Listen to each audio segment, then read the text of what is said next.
Hey folks, Zach Osterman here. I'm Insider Indianapolis Star. This is Mind Your Banners for Thursday, May 23rd, 2024. Sorry, it's been a minute. We've had some technical difficulties at Mind Your Banners HQ. Primarily, I was without a computer for a few days last week. The good news is this is the time of year when there's, ultimately not a lot to talk about, so we didn't miss too much.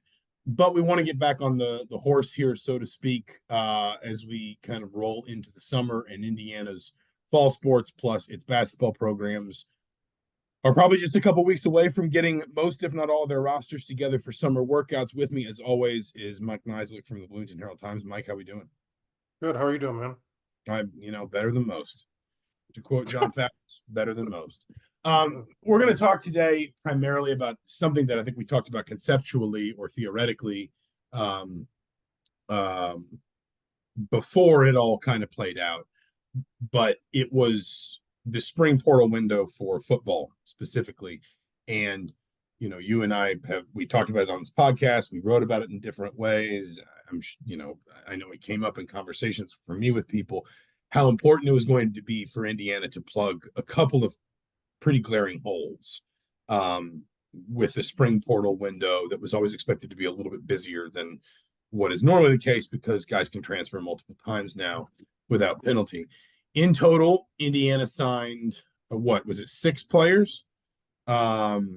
Defensive tackle CJ West from Kent State, DJ Warnell, I think he played safety right at Arizona. Solomon Van Horst, who's another, if I'm not mistaken, is another JMU transfer. Tyrick Tucker is a JMU transfer. Defensive tackle D'Angelo Pons, obviously a very high-profile JMU transfer, freshman All-American corner last year. Najee Logan, Elijah Hardy, I think Hardy is classified technically as a prep recruit. He was coming from a prep school. And Sedarius Doss, who was a defensive back transfer from Austin Peay. So there's kind of my allergies are wreaking havoc. Did you mention the linebacker from UMass? That's Logan, right? Najee Logan. Yeah.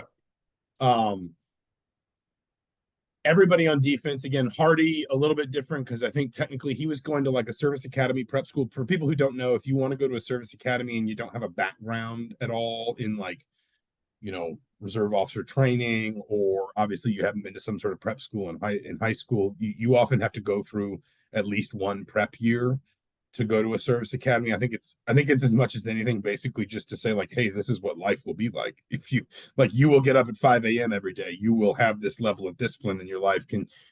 Are you prepared for that essentially?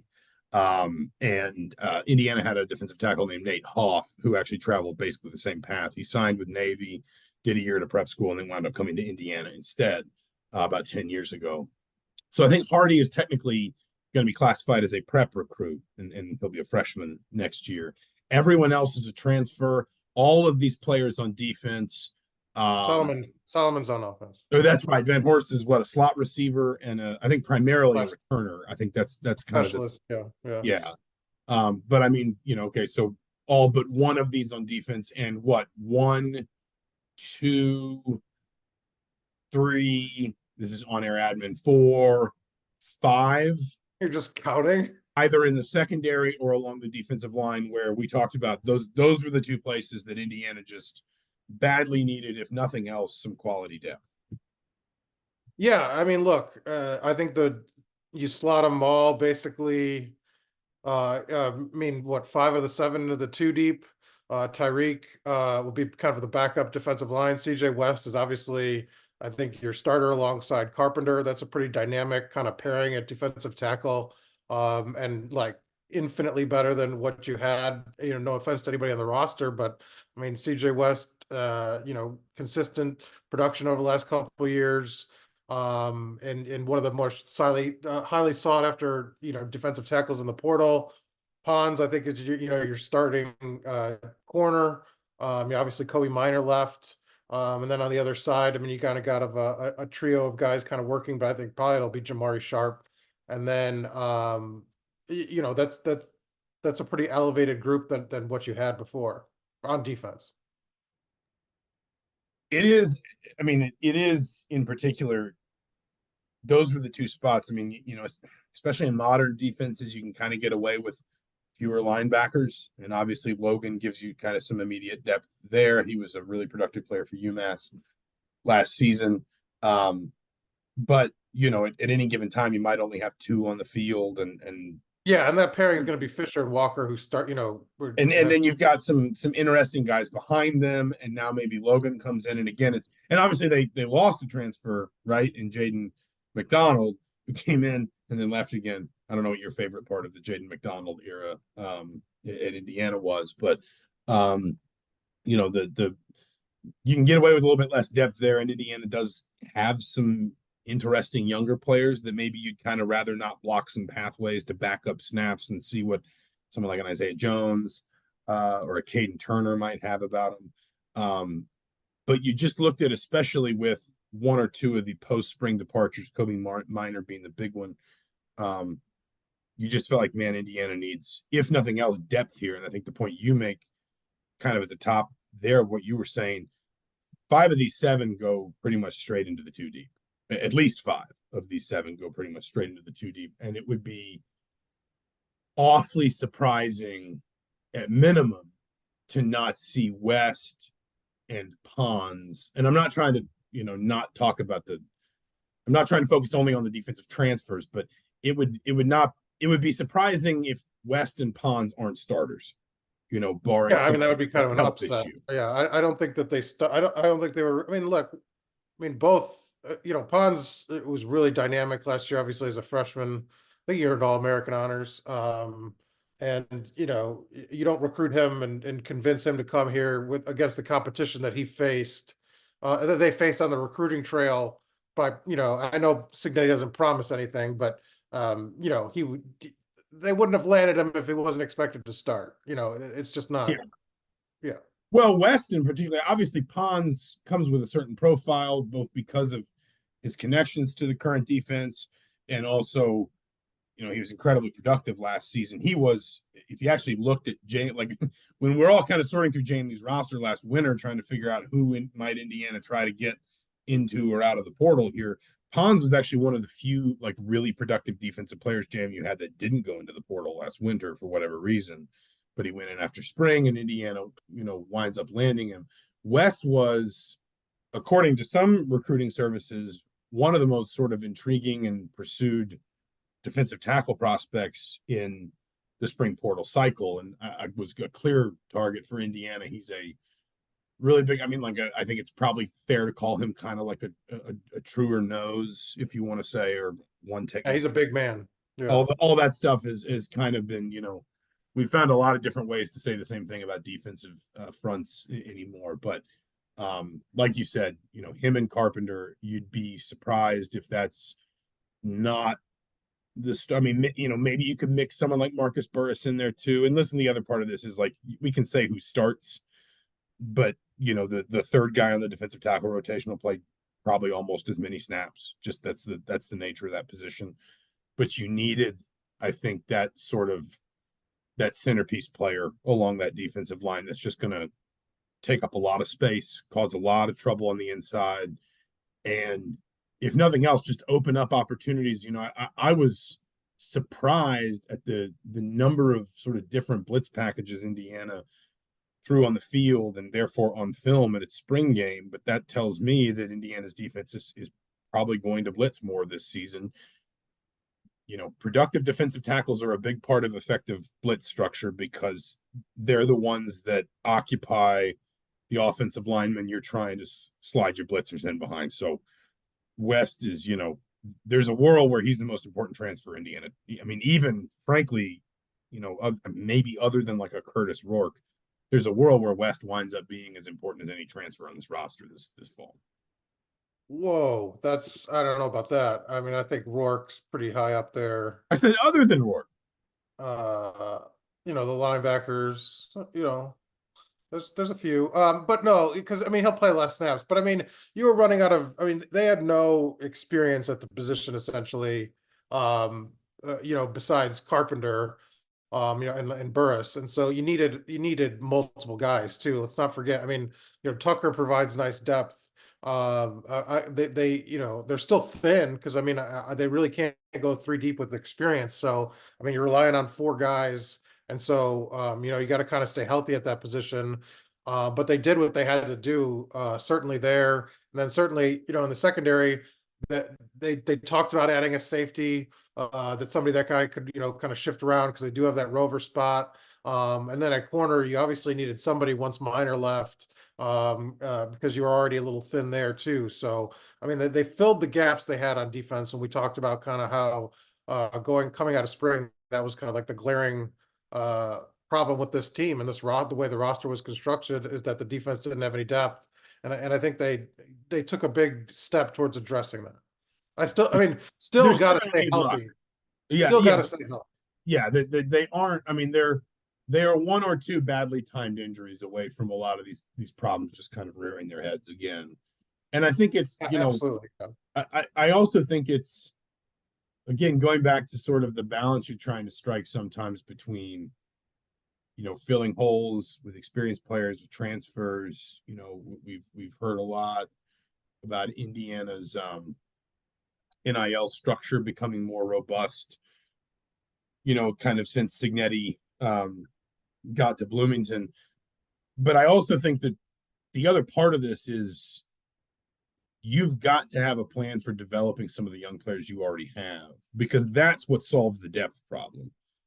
At this point, you're not going to go out and get. I mean, you keep the scholarship chart. I don't. Are they full? Or do they have maybe one or two spots Yeah, open? they're closing it up full. I mean, depending on because I mean they added the extra safety, so I mean it's close. I mean, they still got a couple. I But think. like the point is, you're probably not going to have the opportunity to add a real impact player at this point for next season anyway. Like that, this is the roster as is in all likelihood kind of the way it's going to be for 2024. Yes, you probably brought in some guys like Pons, like West, that solve some of these top line problems for you. No disrespect to Kobe Minor, but I'm guessing D'Angelo Pons is probably a better player, just as an example. But the flip side is, um, as you said, as I said, they're going to need depth. At some point, somebody's going to get hurt. That's just the nature of football. The way you fix that is having a pathway for younger guys to come through so that when you need them in week 5 or week 6, they're a little bit more ready. That's the part of that ultimately we're not going to be able to answer until we see this team, either if we get some access in fall camp or obviously on the field on Saturdays.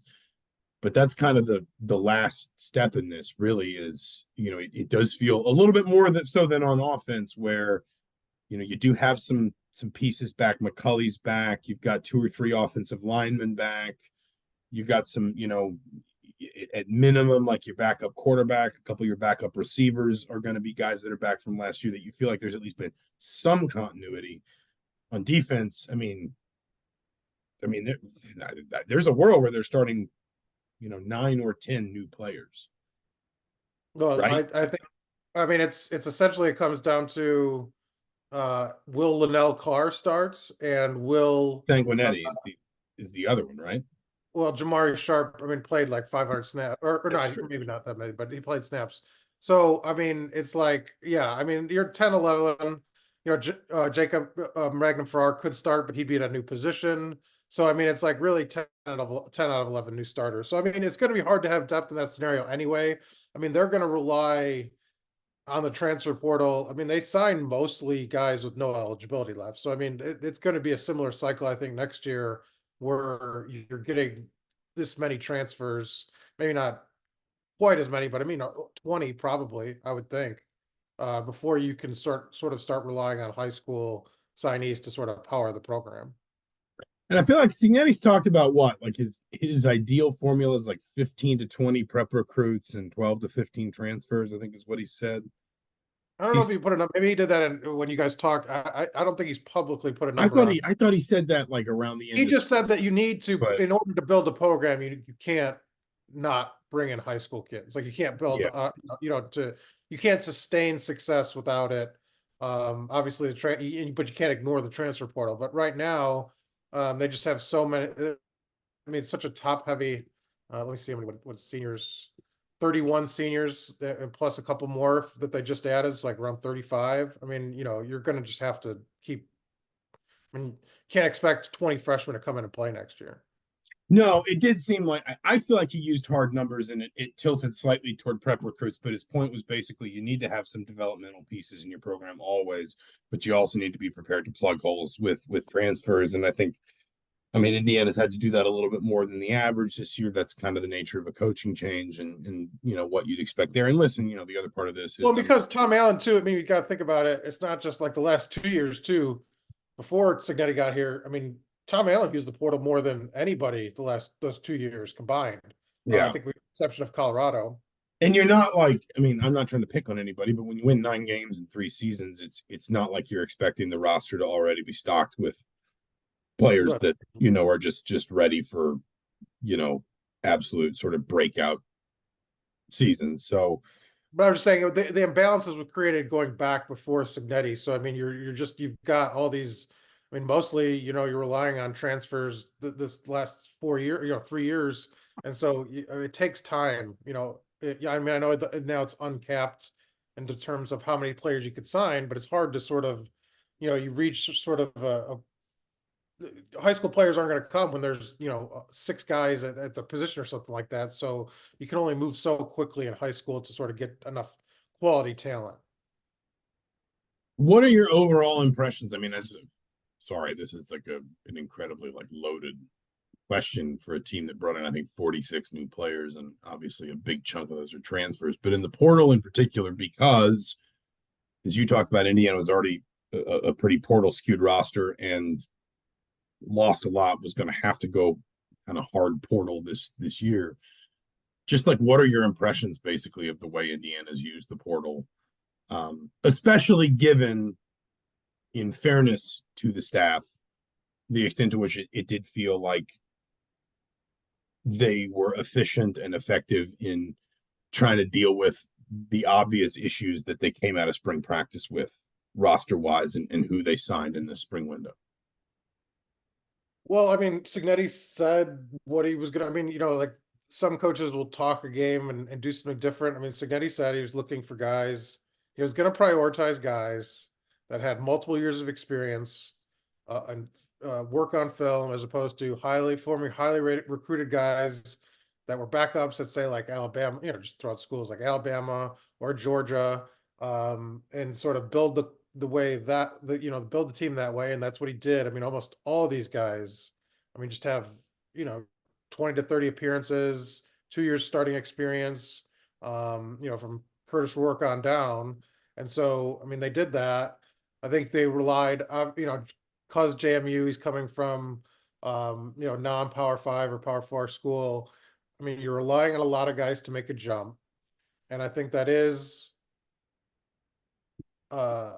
tricky because I think there is going to be a natural drop off for a lot of these guys. He's not expressed any sort of reservations about that being an issue, and he said that he expects them to be fine. So you try to balance that, and the on offense, I think they're better off, but I do think there's going to be an adjustment. But their schedule is such that I don't know. I still think they can get to 6 wins, to be honest, because of how bad their schedule is. Yeah, I was talking to The strength of their schedule. I mean, it's just the non-conference combined with some of the games that I think you look at and you say are pretty manageable.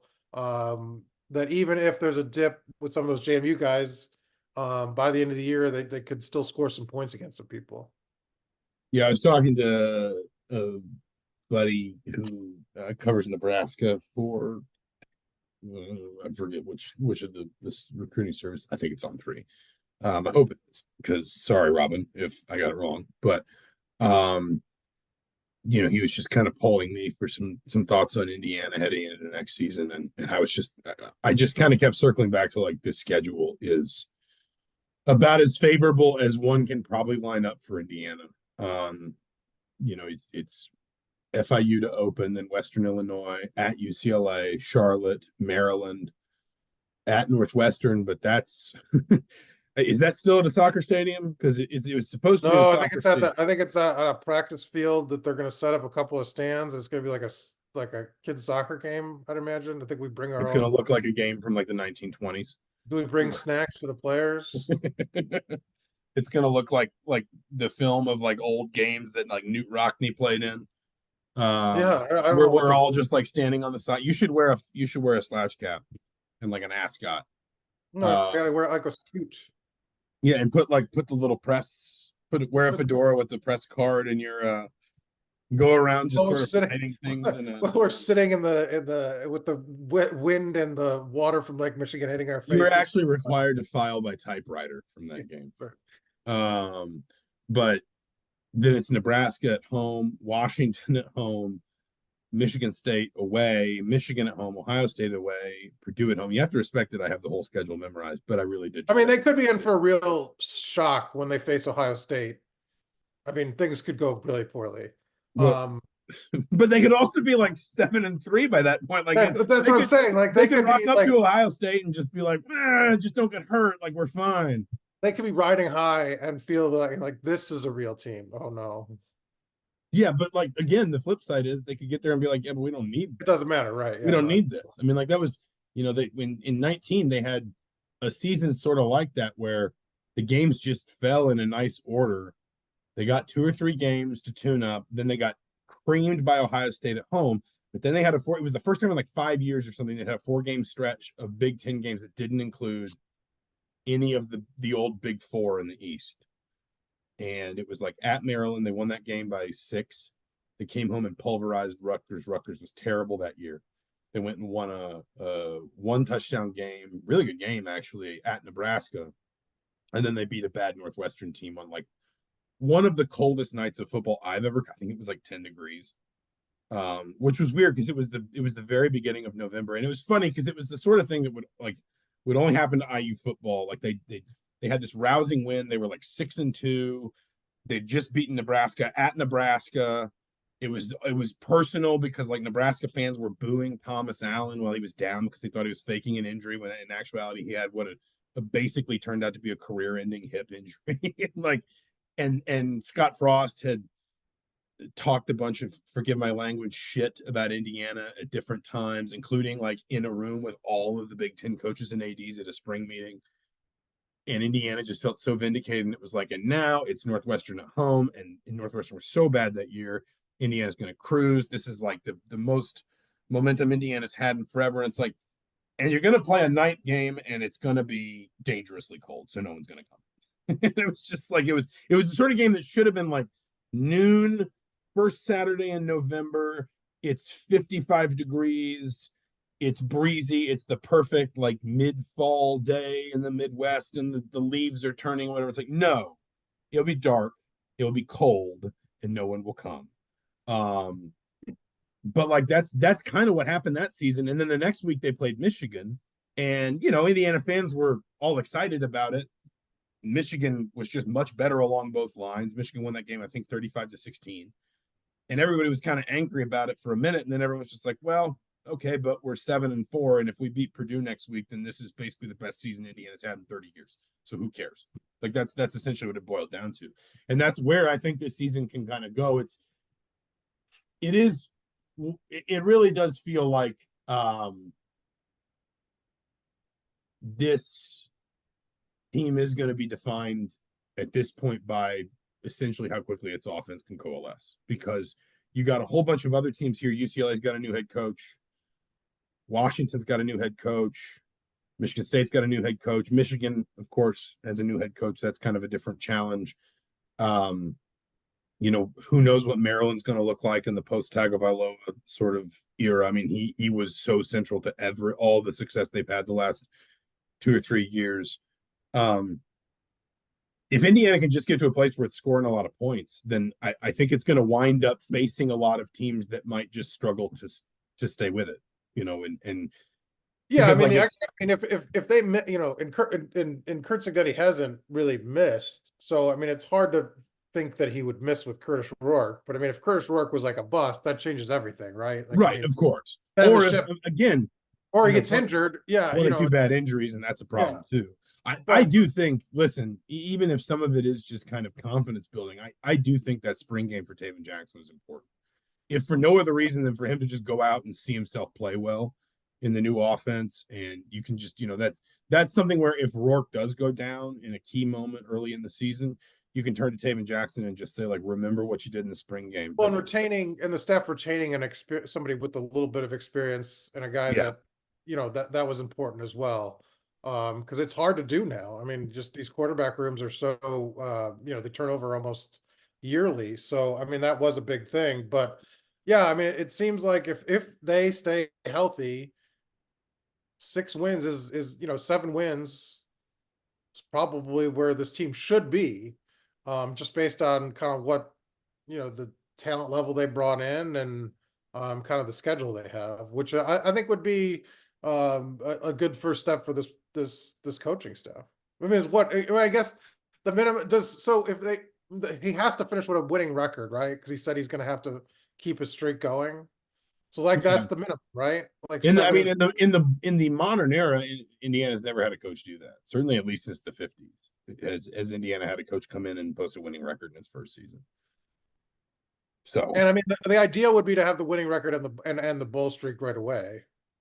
yeah, Like I think that's probably, yeah. I mean, not winning a bowl game since 1991 is it's one of those things where, like, in general, my attitude largely toward bowl games is that they shouldn't matter outside, the few exclusive ones at kind of the top of the food chain.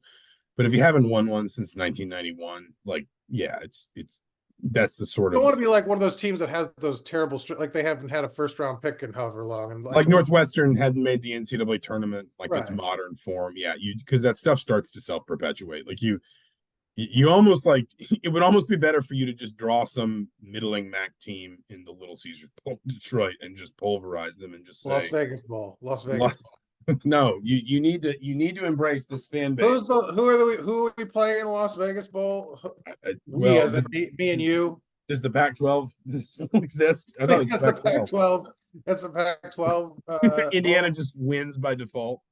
Indiana shows up and doesn't have an opponent. It was the Pac-12, so That's the problem. Just like a 4-8 Oregon State team. They're just like, we awarded ourselves one of the bowl times. We're actually playing this game this week, and next week we're going to be at the Holiday Bowl. So, no, I generally agree that, like, it's a weird thing to say about a program that obviously has not had success recently or historically at the level that kind of you would expect for a coach to come in and just make a bowl game in his first season.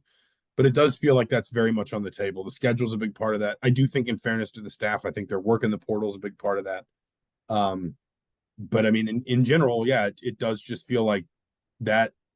I don't want to say it's a minimum requirement for Indiana. well, I think for him, I think he's set the way he's spoken and the way he said, I can't That's lose fair. my streak. I think he would be upset if they didn't have a winning record. No, I think that's fair. And I mean, if there's again, like a major injury, he'll say like, "Look, we had it, and like it got derailed." So I mean, like that's the caveat. But I think given what they have, I mean, he's not made any sort of like asterisk. Like we said, we're going to be a winning program starting even now. I mean, to some extent, even the fact that, like, they get effectively 2 preseason games. Like, FIU is terrible unless something's changed, and Western Illinois is an FCS program. I mean, they're confident enough. I think it's gone like, I mean, I wrote about it, but nobody sort of mentioned it. They might not tackle in fall camp, and they only tackled once in spring. That's how confident they are that those two are like preseason games. Because he said he did it last year because they opened up with I think school, maybe a Division II school, but like so like they're obviously ramping up because they're not tackling in the entire offseason essentially, except one game, 2 quarters. I'm out looking at this, and he's like, "Man, I opened with a Big Ten team 4 times in 5 times. Was it 4 or 5 times in 7 years?" Ohio State. Can you imagine? Because they couldn't have like. He had Ohio State twice. He had Iowa once, Illinois once, and then obviously the COVID season they only played big. So 7 seasons, Indiana opened with a Big Ten team 5 times. I wonder what if they have opened with Ohio State this year, they couldn't go without tackling the entire offseason or just one time. I mean, that'd be crazy. Either way, I mean, Alan always described it like basically I'd rather have a game against a team I know we're going to beat because we can treat it like a preseason game. So we'll leave it there. We'll be back next week. Next week is the annual Huber Swing. Who's excited about that down in Borden, down at Starlight Distillery, Huber's Orchard and Winery? This will be Mike's first. He'll get a wonderful taste of the pork roast and chicken and dumplings. I'm sure there'll be some news to come out of that, both football and basketball. Is unless something's changed since I checked in last. Both Curt Cignetti and Mike Woodson are expected to speak to the media there. But until then, for the Indianapolis Star, he's for the Bloomington Herald Times. He's Mike Niziolek. I'm Zach Osterman. Thank you so much for listening. We'll talk to you soon. Did you say the Bloomington Herald Star?